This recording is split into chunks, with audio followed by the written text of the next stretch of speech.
some years back, quite a few years back, my partner, Janet, had a bad injury, accident, and it was a pretty grim time in our lives, and she had to go through a number of surgeries, and there was only one really bright spot in the whole picture, and that is that the surgeon was just drop dead gorgeous. And so this is an ode to Dr. Ladd's black slit skirt.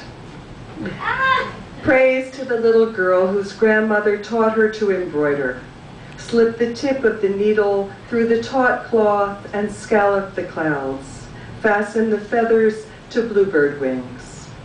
And praise to the student who gulped muddy coffee and memorized maps of muscles, puzzle of bones, slid tendons through their shafts, curling and uncurling each finger of the corpse like a deft puppeteer. When I got to the ER, Janet lay there, the morphine not strong enough to winch up the pain. Her arm looked like a carcass where a lion had fed. Praise Dr. Ladd, pulling green scrubs over her head and gathering her long hair under a cap.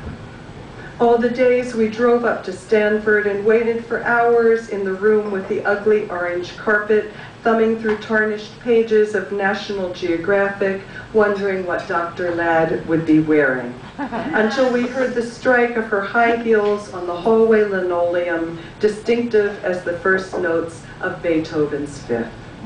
Praise her hands that lifted Janet's hand, her fingertips brushing over the gnarled scars, flesh lumped like redwood burl.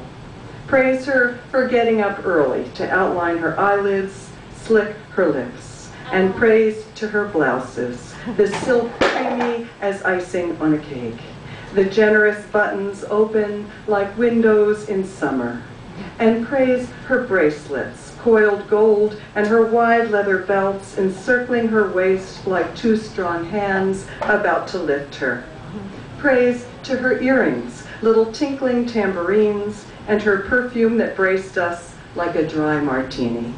But most of all, praise to her slim black skirt with the slit up the front, so that when she sat down and crossed her legs, the two panels parted like the Red Sea, and we were seized by the curve of her calves, the faceted shine of her knees, sheathed in sheer black mesh, a riff of diamonds rippling up her thighs.